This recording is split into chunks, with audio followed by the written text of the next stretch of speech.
The heart of early Beverly Hillbillies comedy beats strongest in moments of magnificent misunderstanding, and few sequences capture this better than Jed Clampett's earnest attempt to follow financial advice by purchasing livestock over the telephone.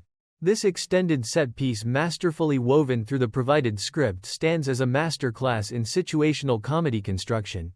It takes a simple linguistic confusion, the word stock, and expands it into a symphony of escalating chaos that reveals character skewers social pretension and celebrates the Clampett family's refreshingly literal approach to life in their new Beverly Hills surroundings. When Mr.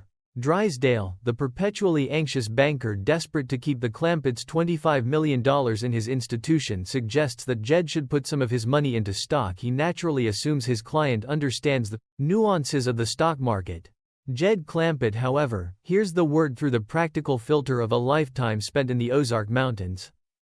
To him, stock means living animals, creatures that produce milk, eggs, meat, and labor. This single misinterpretation launches one of the most delightfully absurd sequences in the entire series, showcasing Paul Henning's brilliant writing that turns everyday language into comedic dynamite. What makes this sequence so effective is Jed's complete sincerity. There is no foolishness or stupidity in his decision. On the contrary, his choice reflects sound mountain logic. Why tie up money in pieces of paper that can disappear overnight when one can invest in tangible assets with immediate practical value?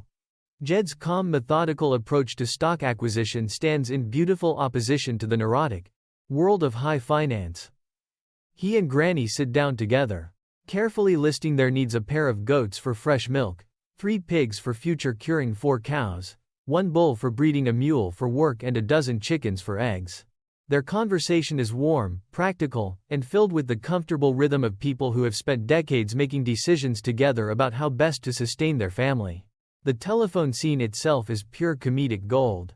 Jed's polite but utterly literal conversation with the telephone operator ranks among the show's most memorable exchanges. When the operator asks what number he wishes to reach, Jed earnestly replies with his shopping list: a couple of goats, 3 pigs, 4 cows, a bull, a mule, and a dozen chickens. The escalating confusion as the call is transferred to a supervisor only heightens the hilarity. Each misunderstanding builds upon the last with impeccable comedic timing. The operator's growing bewilderment, contrasted with Jed's patient, good-natured explanations, creates a perfect comedic feedback loop. This is not mean-spirited mockery of rural ignorance, but rather a celebration of clear, honest communication clashing with modern bureaucratic systems designed for abstraction rather than reality. Granny's involvement adds another rich layer to the humor. Her enthusiasm for the project matches Jed's, though she brings her characteristic practical concerns and colorful commentary. Together, they represent an ideal partnership: Jed's steady leadership complemented by Granny's fiery determination. Their decision to acquire livestock is not merely comedic setup, it reveals their deep-seated values. Even with millions in the bank, they refuse to live as idle rich.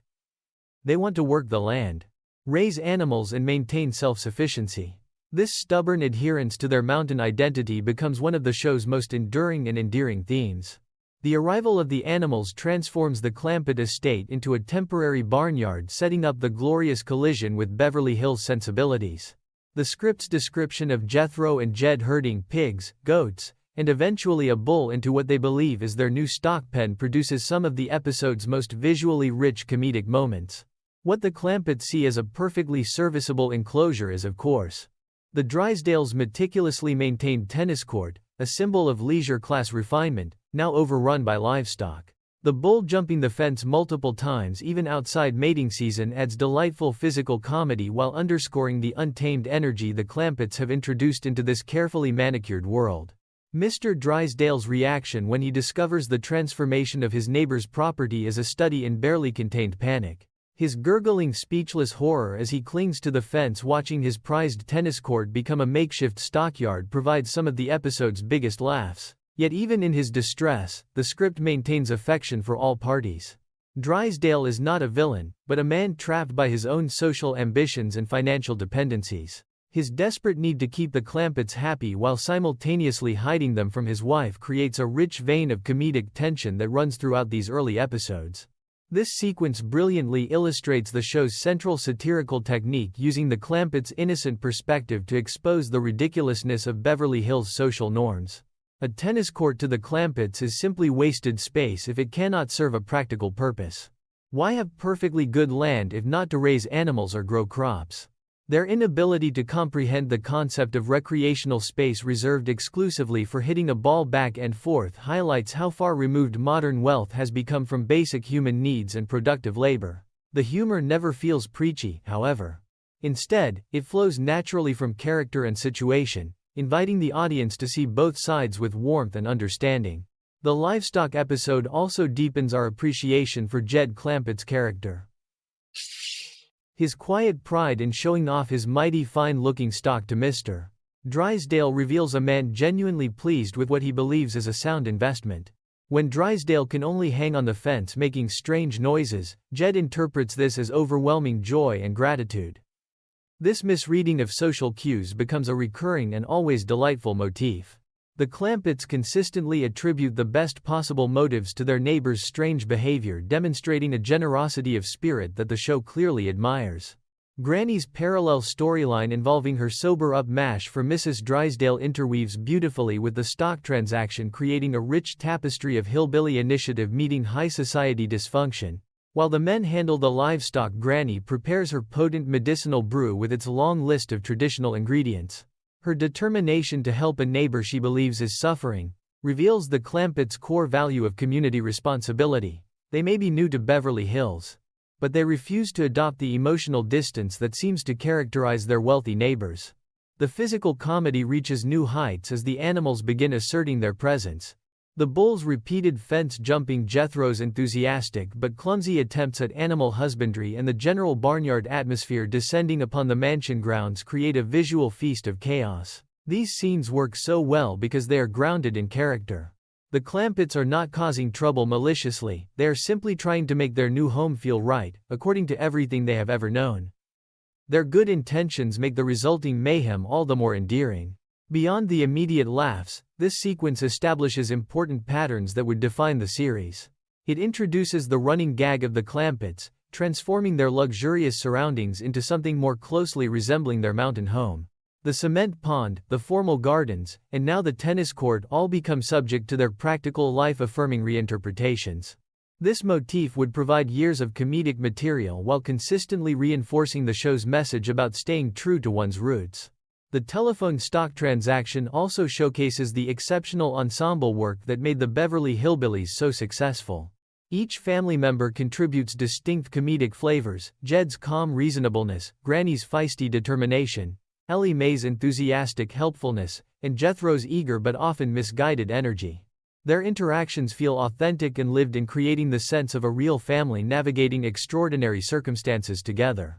Even minor characters like Miss Jane Hathaway shine in these scenes, attempting to guide Jethro while clearly developing affection for the entire clan. In the broader context of 1960s television, this type of comedy was revolutionary in its gentle approach to class differences.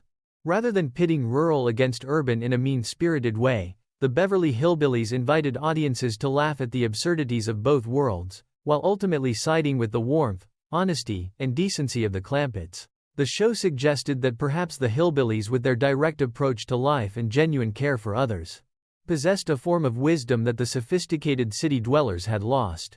As the livestock settle into their new home, and the consequences continue to unfold, the script maintains perfect comedic momentum. Each new development, from the animals' escape attempts to Drysdale's increasingly desperate attempts at damage control, builds upon what came before. The writing demonstrates remarkable discipline, never allowing the chaos to become random or unmotivated. Every gag serves both immediate laughter and larger character or thematic purposes. This sequence also contains some of the script's most quotable and memorable dialogue. Jed's earnest conversations with the telephone operators, Granny's colorful descriptions of her remedies, and the family's proud assessment of their new stock all contribute to the episode's linguistic richness. The mountain dialect never feels forced or stereotypical, but rather emerges naturally from the characters' backgrounds and personalities. By the time this storyline reaches its peak, with animals roaming the grounds and Mr. Drysdale on the verge of apoplexy, the episode has achieved something remarkable. It has created laughter through misunderstanding while simultaneously deepening our affection for its central characters. We laugh not at the Clampetts, but with them recognizing in their confusion a reflection of our own struggles to navigate unfamiliar social territories. Their resilience and good humor in the face of these challenges become genuinely inspiring. The telephone stock transaction stands as one of the foundational comedic pillars of the Beverly Hillbillies. It perfectly encapsulates everything that made the show special: brilliant wordplay, physical comedy, unforgettable characters, and a warm-hearted perspective that celebrated American diversity rather than mocking it. In Jed Clampett's literal interpretation of financial advice, we see not ignorance but integrity. A man who measures wealth not by abstract numbers but by the tangible ability to sustain and care for his family and community. As the animals make themselves at home and the Clampetts settle into their new reality with characteristic optimism, the stage is beautifully set for even greater adventures and misunderstandings. The bull may jump the fence, Mrs. Drysdale may faint at the sight of hillbilly hospitality, but through it all the Clampett family remains steadfastly gloriously itself. And in that steadfastness lies the enduring charm that has kept audiences returning to these episodes for decades. This is comedy at its finest: intelligent, warm, visually inventive, and deeply human. The telephone stock transaction does not merely generate laughs, it creates a world we want to inhabit, populated by characters we cannot help but love.